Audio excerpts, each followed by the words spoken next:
Now joined by Bruce Buffer on the MMA Mental podcast. How's things with you, Bruce? Things are fantastic, Ray. Just came back off a great show this weekend in Las Vegas. And for us here in the States, I don't know about you in the UK, but Super Bowl weekend is one of our biggest sports weekends, if not the biggest sports weekend here in the US. Yeah, it has got. It hasn't got the same following over here as in the US, but obviously there is a lot of American football fans over here as well. But yeah, I was going to talk to you about the UFC 156 card. I mean, it was a fantastic card, but I think one of the things that stood out to me was it was just upset after upset after upset. What did you think to the fight card? Well, I thought the fight card was fantastic. I mean, on paper, it was a very exciting card, lots of action, lots to look forward to. And then what happened is, you come out and Demian Maia, completely overtaking John Fitch. I saw John later that evening. He was having some definite health issues that week. He was a little zapped energy-wise, but he's such a warrior. Ian McCall and Joseph Benavidez, in the flyweight bout, these 125-pounders, they always put it on the line. They're like Energizer bunnies, inside or batteries, inside the octagon. And lots of action there. And then Rashad Evans and Rogerio Nogueira. Rashad, he came into fight, but, I didn't know if that was like the absolute best that we've seen Rashad Evans at, in that fight in particular. And Antonio Silva's knockout of Alistair Overeem probably will be a highlight reel for years to come. Here's so much smack talk, and I know a lot of people get off on smack talk. I don't. I'm all about class. But, Alistair definitely was opening his mouth a lot, and you could tell after Antonio was stopped as far as knocking him out and Herb jumped in that he wanted to get back at him still. I mean, he was definitely ticked off. There was a lot of emotion there. And what more can you say about Jose Aldo and Frankie Edgar? Every time Frankie Edgar fights, you're in store for Rocky 8, Rocky 9, whatever the case might be, and he's going to come out there and give his all. But Jose Aldo is just proving again and again he's probably, along with Anderson Silva, one of the top 3 best pound-for-pound fighters in the world. It was what was interesting, going back to what you said about Alistair Overeem and Antonio Silva and, of course, Herb Dean. Joe Rogan said on the commentary that it was lucky it was Herb Dean that was reffing and not one of the smaller refs. I don't think Antonio Silva was going to throw any more strikes, but he was clearly angry with Overeem. It was lucky that Herb was there to pull him away, wasn't it? Yeah, I don't know how a small ref would have maybe gotten away because there was so much emotion going on at the time. And I'm no offense to the smaller refs, but it's good that you have a guy of Herb Dean's size or John McCarthy or Mergliata, or even, the well-known UK referee Mark Goddard. Just let them get in there and do their job. Yeah, absolutely. And I mean, obviously, all the refs you mentioned now are all brilliant referees. Like I said, there was quite a few surprises. Which of the fights surprised you the most at UFC 156? Probably the Overeem fight. Probably surprised me the most. Second most, Demian Maia completely dominating John Fitch and closing down, the amazing wrestler he is. He still can't submit John Fitch. He's probably the hardest guy to submit in the league, much less, a few others. But just, really good stuff all the way around. Tyron Woodley's knockout of Jay Heron, was pretty devastating. And just all good fights. There's so much entertainment in the UFC right now. They got over 450 fighters, and they got the best fighters in the world. Again, with full respect to all the other organizations out there, I would say that every fighter in MMA wants, dreams, and fantasizes about when they're going to step inside the octagon, I agree. And for those people that only watch the main card, they're missing out on so much because the prelims are just as exciting as what the main card is. They obviously don't get the same build-up, but again, UFC 156 prelims, there were so many standout moments. You mentioned Tyron Woodley, but Evan Dunham put on a great show. Even on the Facebook prelims with Rivera and Kimura, they both had solid performances as well, didn't they? Yeah, they did. And, the thing is that when the prelim fights, I always tell everybody, they say, when should I get to the fights? I say, get to the fight for the first fight, because you never know. If you're truly a fan, you never know what the best fight of the night is going to be. And as a matter of case in point, out of the last 5 shows, 2 of the fight of the night bonuses went to the untelevised undercard fights that you only saw on Facebook. Yeah. And they were both the first fight of the night. So you never know, again, what the best fight of the night is going to be. I know, obviously, the next event for the UFC is in the UK, and MMA Mental will be there. We'll be covering it as press. But I've been lucky enough to go to quite a few events. We talked briefly in Sweden. We did as well. I said that in the tweet. But one of the things that Dana always says about the UK fans is we're always there from fight number 1. So do you like to see that then, the fans there from early on to give the guys their respect as well? Yeah, are you saying, do I like to watch the prelims? Do you like to see the fans? Sorry, do you like to see the fans there from fight number 1? You think they, get there and make the most and see all of the fights? Yeah, no, absolutely. You really do see that. Quite honestly, it used to be in Vegas, you would go in and the arena would be full, but there's so many shows happening now in Vegas. There's a lot of sideline activity. People get, wayside to buy, and they'll start coming in by the second, third, fourth bout. But when we're in another country, like even when we go to the UK in a couple weeks, we only go to the UK so many times a year, so they need their dose of the UFC, and usually the arena is pretty packed. I know in Brazil, the arena is definitively packed, before the first fight. So, it just depends on the fans themselves. But, it's a lot different than boxing. When you go to boxing, again, with all respect, and I'm not putting down the sport by saying this, but like some of the biggest fights, and I've been to pretty much all the biggest fights boxing's had in the last 20 years, with the exception of the last few years, because I'm traveling so much with UFC, but usually even the movie stars, celebrities, a lot of people, they don't show up till like right before the main event, to like the co-main or the fight before the co-main. And there's another 6, 7, 8 fights before that. So I think it's paying homage and respect to the fighters that you're paying a ticket to go see by getting there and seeing all the fights. Yeah, I agree. I think also with boxing, again, and I don't want to disrespect boxing, but it also, whenever you buy a pay-per-view on boxing, you're buying a lot of time you're buying the one fight, where with the UFC, you're buying the whole card, aren't you? You want to see all 5 fights on that pay-per-view main card. Yeah, without question, when you buy boxing, you're buying the pay-per-view for the main fight. There's no question about that. It may be a co-main to go with it. But, UFC, that's just not the case, even though the main event is obviously what's being touted as the overall fight of the night, and usually is, of course. Now, obviously, at the weekend, we got to see what many are going to call a super fight, which, of course, was, 2 pound-for-pound best guys in Frank Edgar and Jose Aldo. There's been lots of talks about other super fights. If you could choose one super fight to see next, which super fight would you like to see? Well, the fight that I'd really look forward to seeing, there's a number of them, but the fight that I would love to see is John Jones and Anderson Silva. I mean, that to me could be the mega fight of mega fights. They're both amazing, aren't they? Yeah, they both are amazing. John Jones still is maybe 60% of the fighter he will be. He's young. There's still a maturation process to go on there, both in fighting ability and overall, growth and maturity. Anderson, is at the height of his prime and pretty much the best pound-for-pound fighter in the world today. But John Jones is, just showing us stuff that we've not seen in other fighters, and it just seems right that I would think within the next year or two.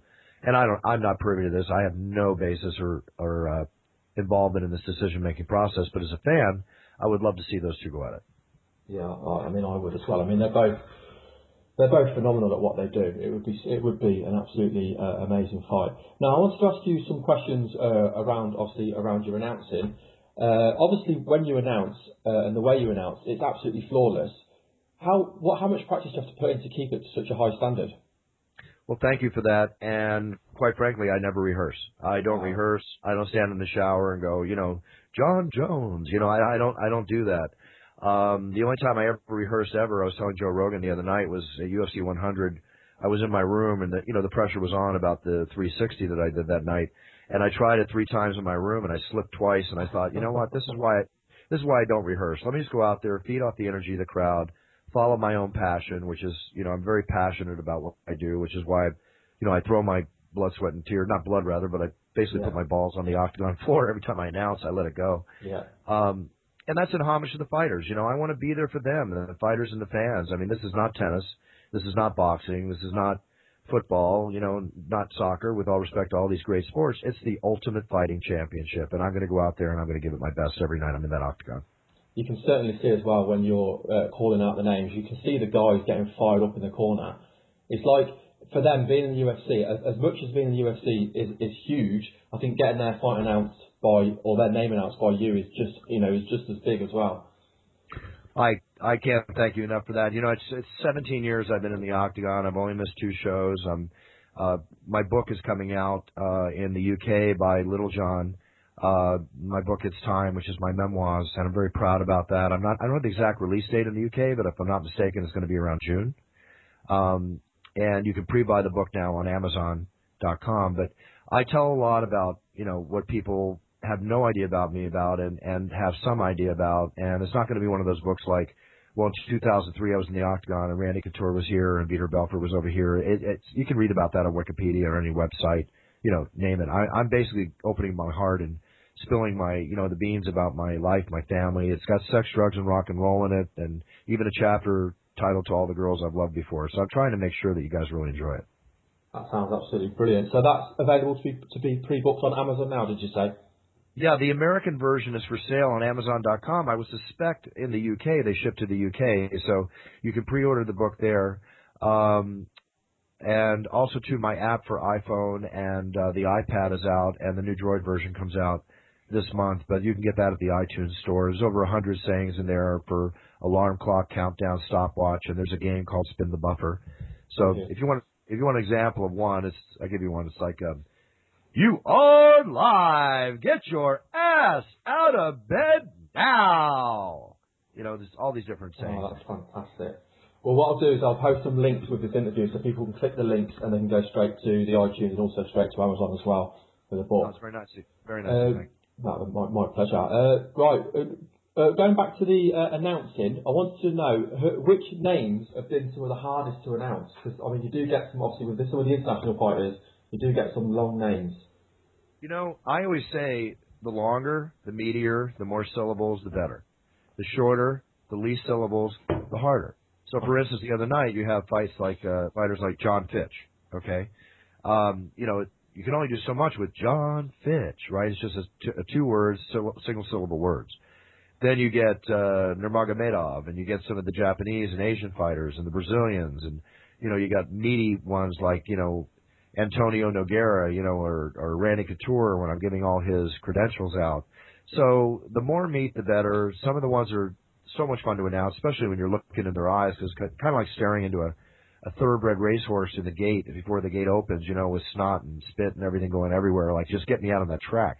That's the way a fighter is. He's ready to go. So when I'm staring into the face of Chuck Liddell or Rampage Jackson, or even Tito Ortiz, coming out in his heyday, I mean, it's an amazing feeling, and it's an amazing, 3 feet of real estate that we're sharing when that moment happens, that I can honestly say nobody gets to experience except for me. And it's quite the experience, trust me. That sounds amazing. The other thing I was going to ask you as well, which is, who are some of your favourite fighters to introduce? Well, repeating again, I mean, Chuck Liddell, always great to introduce Chuck. Rampage Jackson, love introducing Rampage. On the UK and Dan Hardy, as we know, and he and I have a certain... I was going to mention Dan Hardy. You can see that. You can see he loves your when you announce him. Yeah, there's an absolute chemistry there, from announcer to fighter, and he eggs me on. He brings me in. He wants me almost face to face with him. It's kind of like two rock singers singing a duet, by the time we're done. Fantastic. And it really is. It gets me going too, and it's a fantastic compliment he's paying me at the same time. Michael Bisping, he's so intense when he's inside the octagon, getting ready to go, and these guys are warriors. And then you've got George St. Pierre, who's a pleasure to announce, and I actually blew my ACL announcing him in Toronto 2 years ago in front of 55,000 people, because he leaped out at me after I'd already done like 2 180s and a grounded 360 and got 3 feet of air in its time, and everything went great. But I had rolled my ankle a week before, and I couldn't stand on my leg 4 days before the fight. And when I said George rush, he leaped out, and I bunny hopped back like I've done a million times. But my ankle wobbled, and when it wobbled, my entire knee blew. I blew my ACL in half. I blew my meniscus in 3 places. And what can I say? It's kind of a weird thing when the announcer's got an ice pack on his knee while the fighters are fighting in the octagon, That's just unlucky, isn't it? I give 100. I always put out and give 150%. I always will. And I'll be honest with you, when the passion that I have for my job, my sport, and these great fighters and these great fans that we have, and serving the great leaders I have in Dana White and the Fertitta brothers, it's like, when that passion wanes, or if I don't feel the same, then I'm going to have to honestly say to myself, it's time to step down and retire. But to be honest with you, that's going to be in many years from now, Mike. It just keeps getting stronger and stronger. Yeah, we don't want to see that yet. Certainly not. Now, the other thing I was going to touch you on as well, and I don't want to seem like I'm kissing your ass, as they say, but obviously I've been following the sport for a long time, so I've been watching, as much as I've been watching the fights, I've been watching you for a long time as well. Now, you always look really, really smart in the octagon. Where do you get your suits from? And do you wear a new suit each time you announce? Well, if I did, I'd probably lose a lot of the money because my suits are very expensive. I actually have about 20 tuxedos, and I have them all handmade. And I designed them with a very well-known designer here in America called David Weir, who owns a company called David August. And have you ever seen those sharp sharkskin style suits that Sylvester Stallone wears when he's in the movies, or Rupert Murdoch or Mickey Rourke? He makes all their suits, and we met here in California a couple of years ago, and he said, Bruce, just come in and see you. And I said, well, listen, if you make my tuxes, I go to the ground, I get airborne, I do all this. I need to be able to move. So he is amazing. I go through about 5 fittings per tux where he gets it down perfect, and it's the most comfortable clothes you could possibly imagine and the finest tailoring you could possibly imagine. I'm very lucky to have met him, and definitely I have fun creating these tuxedos with him. They do look fantastic. So it's obviously paid off, getting them done that way. Yeah, it has. The old saying goes, feel like $1 million, whatever, go out there and get it done. Absolutely. Now, talk a little bit about you as well. You're listed as having a black belt in Tang Sung Do. Do you train in any other martial arts? I've trained many martial arts over the years. I started in judo at 12 and went through a green belt. I went into Tang Soo Do and trained with a couple of Chuck Norris's fight partners back in the 70s and the 80s, and I had a really good time with that. And I also used to train in a hybrid style from France called Jiu-Jitsu Do, where the sensei would bring me in to basically teach striking techniques and spar with the brown and black belts in his group. And after about 6 months of doing this, they awarded me a black belt, and it's an honorary degree. I don't pretend to have a black belt in jiu-jitsu, quite frankly. Definitely know my fair share of moves and can handle it myself, on the ground, but in the street it's all about biting and kicking. So you got to do what you got to do to survive. And outside of that, I went into the world of kickboxing when I was about 24, 25, and I trained very heavily and steadily for 7 years, multiple times a week, sparring weekly, and some crazy sparring sessions and occasional smoker here and there. But I never went pro. I just loved to fight. I loved the whole aspect of it. And the kickboxing was far more realistic for me than the point fighting in the dojo because, let's face it, I'm sure you've had your fair shares. I know many of the UK boys have because you guys love to throw down after a couple pints if need be. It's like when you're in the streets and you've had your fair share of street goes, point fighting doesn't quite cut it for me. I wanted to either knock somebody out or get knocked out, and that's where kickboxing really held it for me. I had to stop doing the any kind of fighting or sparring when I was 32 because I suffered what I thought was my second concussion, and the doctor basically ordered me to stop. I was slurring my words. I was having a problem even seeing that morning, and basically said, if you keep this up, then you're going to be talking like this when you're 45. And I said, no, I make a living with my voice. I'm not going to do that. Absolutely. You've got to know when to cut your losses, haven't you? What are your thoughts on traditional martial arts within MMA? Well, there's a place for everything. I mean, it's a great ground. Like, for instance, my godson and my nephew, I started them off like in little dragon karate and stuff like that, to learn discipline and to learn one basic form, to learn some body control. But I think, like Bruce Lee said, in so many words, basically you need to be able to adapt to whatever comes at you. It's like to be like water, and I firmly believe that. I believe that ever since he said it, and I follow that whole Jeet Kune Do, multifaceted, stylistic training because you want to be ready for whatever comes at you. But when it came to the world of jiu-jitsu and the Gracie jiu-jitsu and the submissions that they historically brought forth for everybody to realize, I had my own sparring session with Royce Gracie, which I talk about in my book back in 1991, 2 years before the UFC came on board. And, we went in a private room and went at it, and, 35 seconds later, I was choking for every ounce here I could get, and he got me in a side choke, and it's like, I'll never forget what he said. I mean, when I tapped, he said tap, tap, tap, because I didn't know to tap then, I just know to keep going. And I tapped because I was going nowhere, and I remember he looked up, and he looked at me and said, see, isn't it nice not to get hit in the face? And I said, you really got something there, let me tell you. So when he came out 2 years later on the arms and the shoulders of his brothers and his family, I said to myself at UFC 1, I said, these guys have no idea what's going to happen to them when this guy gets in that cage. And lo and behold, we all know the rest of the story. That's crazy. So you actually sparred with him in his dojo before he obviously became as well known as what he did. Yeah, his dojo in Torrance before anybody knew who he was. I mean, I had no idea who he was.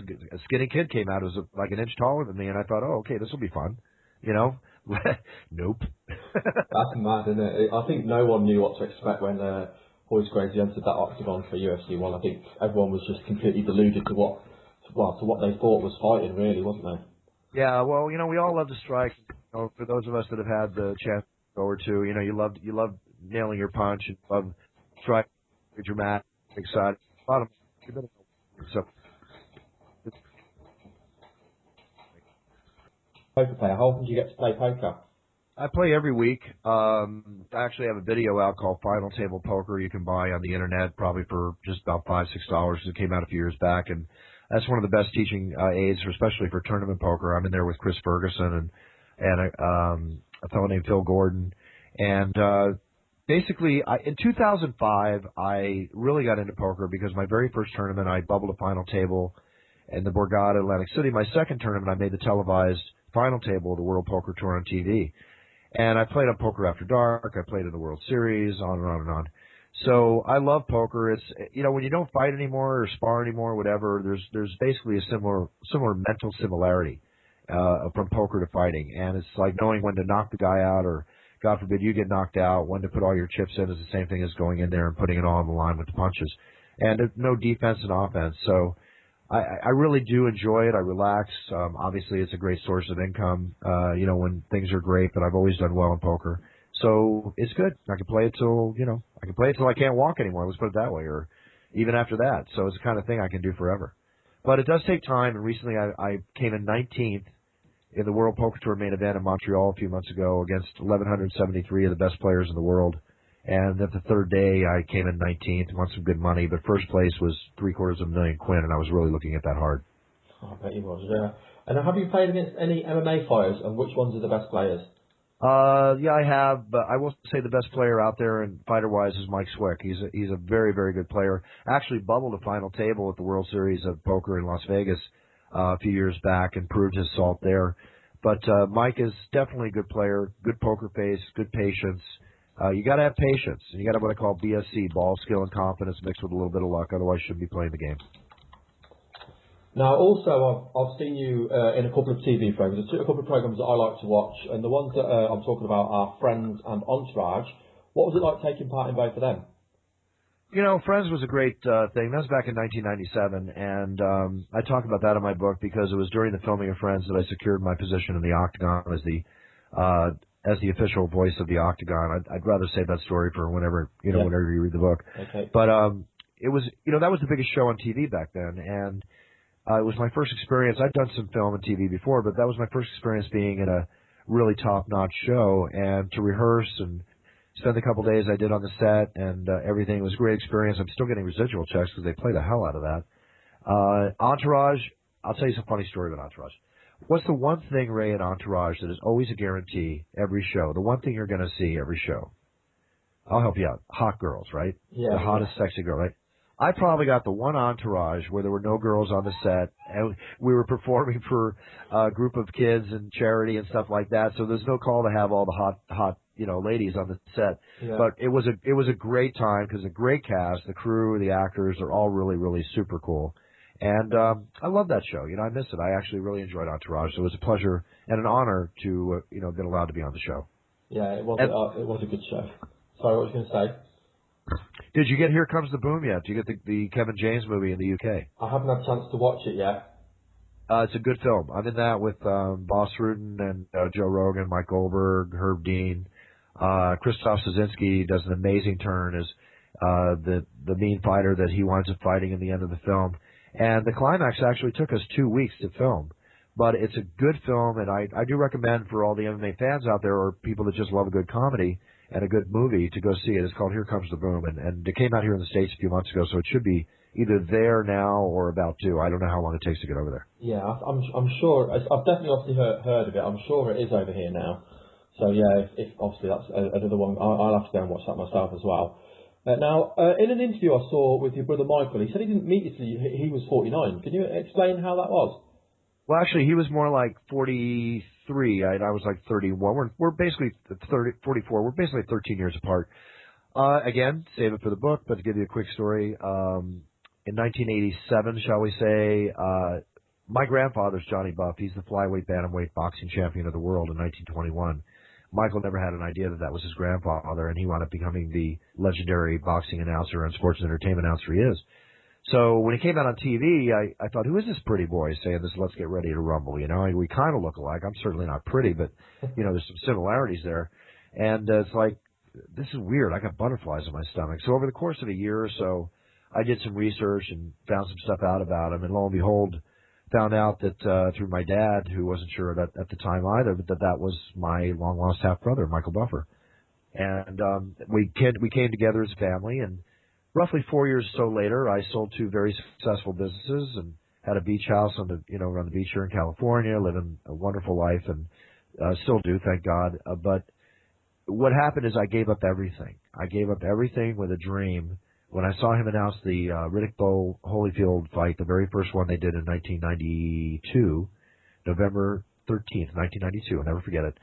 I was in Vegas, and I went back to my room, and I was with my family too. And instead of going out and looking for all the hot girls, play some blackjack, all the stuff we like to do in Vegas, I went back to my room, and I just couldn't help it. I kept writing pages and pages of notes on how I wanted to expand his career and not take him out of the world of boxing, but I thought he was such a talent. I love that Let's Get Ready to Rumble. It needed to be trademarked properly, and I dreamt of making video games and toys and all this kind of stuff. Put him on the football field for the NBA, basketball, soccer, you name it, and.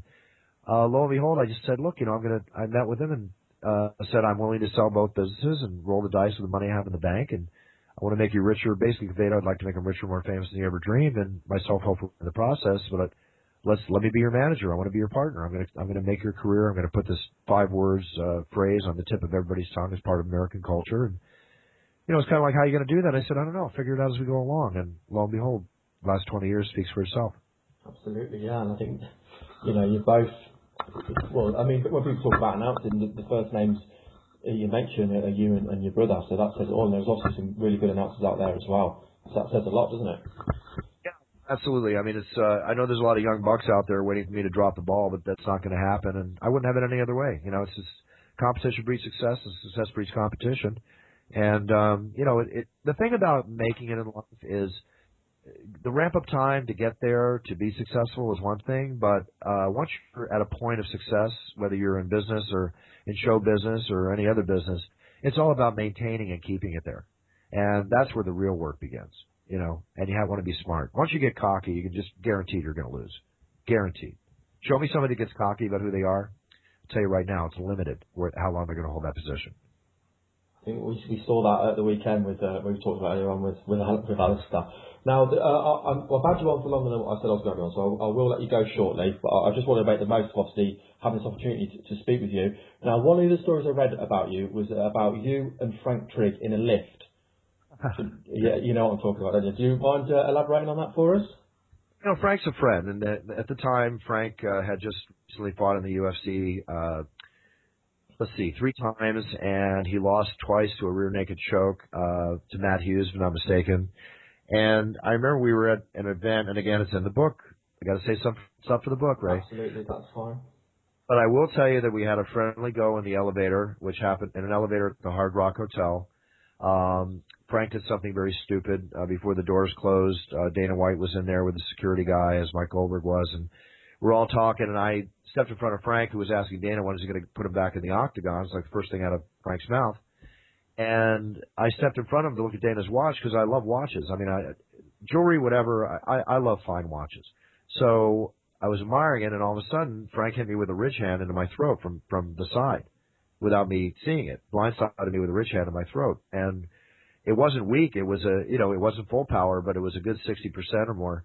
And it's like, Frank, you hit me. Why the F did you hit me? He said the wrong thing to me.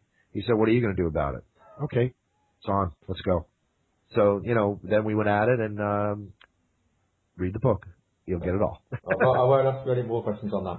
Now, before I let you go, I'm going to put you on the spot. And if I don't ask you this, everyone who knows I'm doing this interview is going to kill me. Can I get you to do an MMA Mental intro for me? Of course you can. Fantastic. Go on then. Hi, this is Bruce Buffer, your voice of the Octagon, and you're listening to MMA Mental. That's fantastic. It's been an absolute pleasure to talk to you. I've interviewed quite a lot of people over the last 12 months. I was really nervous about interviewing you just because I've obviously, if you follow the sport, I mean, I've watched UFC since UFC 1. I've seen everything they've ever done, and I've always loved watching you announce. So I really, really appreciate your time today. But before we do let you go, do you want to do any shout-outs, friends, family, anyone you want to shout out at all? Thank you. Appreciate that, Ray, that your words are very kind. Basically a shout-out to all the great fans of the UK of our great sport of MMA and the UFC. I always tell everybody that, without the fans, we're nothing, and that's why I am never hesitant to be there for the fans, whether it's for pictures or autographs. I truly appreciate everything that you bring us, and I guarantee you that Dana White and the Petita brothers and everybody are working hard to give you the much entertainment you can have for many, many years to come. So keep up your good support. We'll keep up our great work. If you want to follow me at Twitter, it's @BruceBuffer, or come to my website at bufferzone.net. One thing I'm getting a lot of requests from the UK on is I've been doing a lot of wedding receptions where I introduce your wedding party coming into the reception, and I offer a number of private style recordings. The prices are very reasonable, so just write through bufferzone.net if you have any voice requests of me, and my office will write you back, and they'll give you the information. Always happy to help. And when they put those videos up on YouTube of their weddings, and I got to tell you, man, I'm very touched, very, very touched. That's why I keep it inexpensive, because they're spending enough money on that special day. So for anything you need, just go to bufferzone.net. Otherwise, again, I just can't thank all of you enough for all your support. And Ray, you too. Consider yourself a pioneer, too, in this industry. Anytime you're going to spend the time to do what you do with MMA Mental, you're to be commended also, because this is what keeps our sport great. I don't know any other sport that has a following, both from fans and people that do podcasts and all the efforts to bring our sport to the forefront. So I just consider us all one big team in this overall effort to bring MMA out to the world. Well, I just want to say it's been a real honour today, so thank you very much for your time today. Thank you very much. Cheers, Ray. I'll see you in London.